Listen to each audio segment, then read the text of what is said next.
go again. So for me, all that came from was that meeting in the hallway of Kenai Peninsula College. I'd like you to help me with my book. Yeah.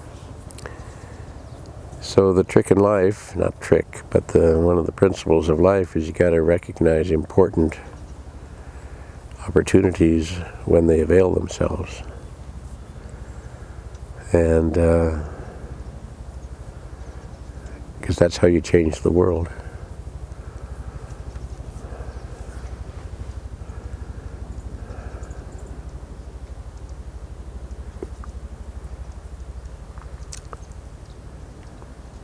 I've had others. Another was the Pebble Mine report for the Environmental Protection Agency. A man named Phil North came to my office at the lab at Kenai Peninsula College and said that I think it was 7 at the time, I believe it's 9 now, 7 tribes from, or villages from the Bristol Bay area had asked the EPA, Environmental Protection Agency, to do a study to invoke the 404C restriction of the Clean Water Act. And would I be interested in helping with this, doing a subsistence study? My first question was, what's a 404C thing? And it is one section of the Clean Water Act that provides for a preemptive stop to any development before the development is even proposed. And it's part of what's called dredge and fill restrictions. You can't dig into a stream, basically.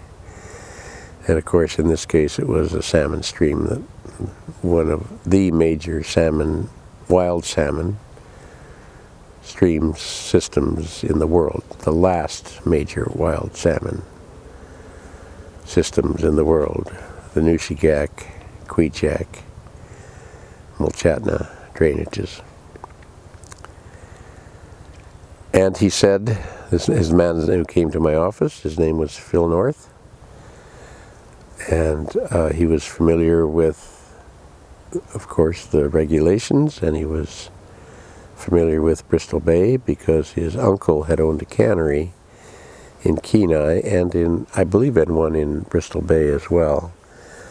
And he, as a young guy, had worked in Bristol Bay, saw the magnitude of the fishery.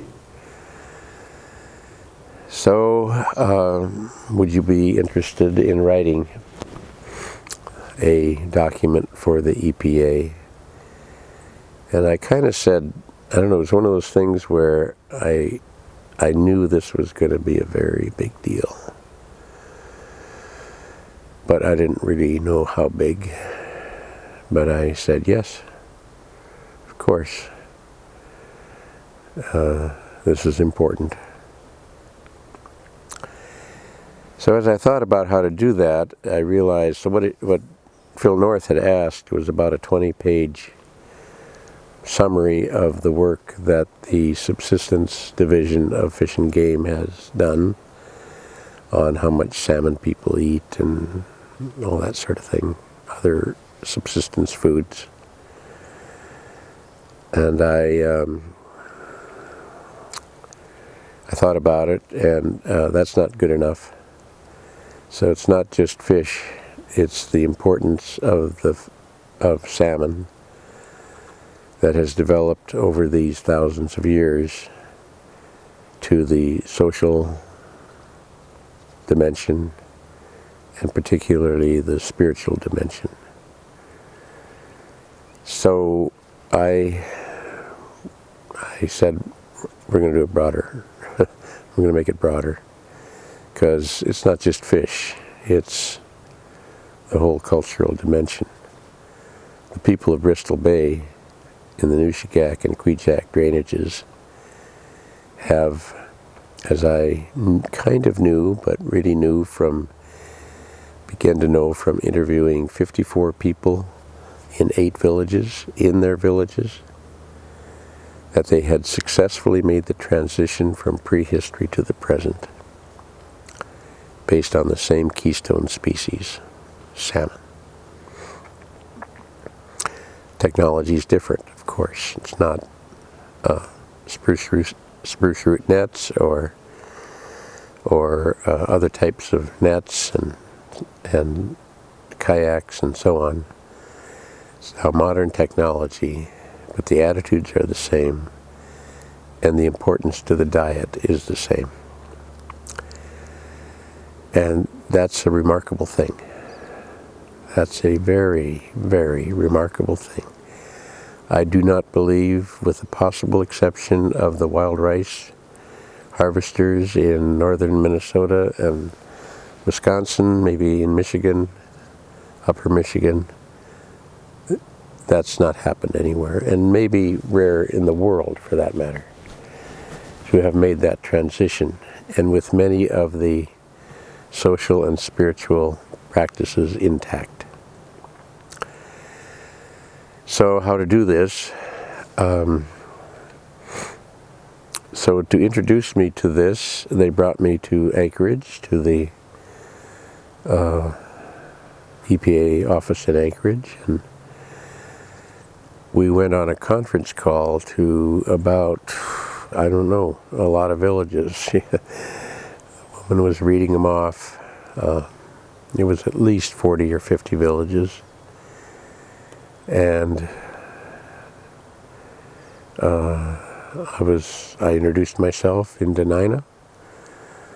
Yagli Dui Dahti Shashida Shaizi Alan Boraas. Some of these were Denina villages, most were Yupik villages. And I talked a little bit about what I wanted to do. And there was a man on the other end who said vehemently, almost angrily, "Don't do a library report. Come to our villages. Come stay here. Talk to our elders. Talk to our culture bearers. See how we live. Learn from ourselves how important salmon is to our people." And that was, for me, that was, exactly. But it was really helpful for the other EPA administrators in the room, who were more probably inclined for me to have done some kind of Likert scale. Is salmon important in your life? 1 to 5. Do you eat a lot of salmon? 1 to 5. Do you feed salmon to your children? 1 to 5. It's all 5. You're not going to learn anything from that. So I enlisted the help of a colleague, Catherine Knott, anthropologist, and we went to those villages and we formulated a set of questions. So to the question of, is salmon important in your life? Or rephrased as, if you couldn't have salmon, what would you do? So we were in Nushagak in the community center, and we interviewed in Yupik if people chose to hear the questions in Yupik and answer in Yupik. So the question we formulated was, if you couldn't have salmon, what would you do? So Old Man Gumlickpuck was being interviewed. The translator translated the question. He answered the question in Yupik. And then she said, he says we'd die.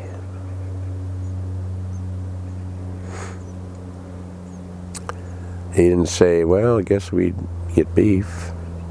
Guess we'd eat hamburger. I guess we'd move to Anchorage and buy our food at Walmart. Or wherever. He said we'd die. And looking at the countenance of the man, I think he meant that. He wasn't being metaphorical. He meant it. He believed he had to have salmon to live because it was part of his biology and part of his soul. And repeatedly, people answered that way. Sometimes in Yupik, sometimes in English.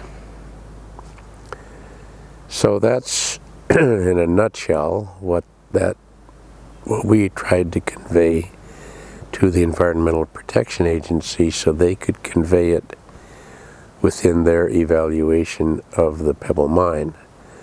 So others were studying the potential for the dam to fail and toxic water to get into the system, and it's really all about the downstream system, not about right up where the mine is. So the letter of the law is, what's the impact on the mine? So there's like 120 salmon or whatever it is, they go up into the actual mine footprint.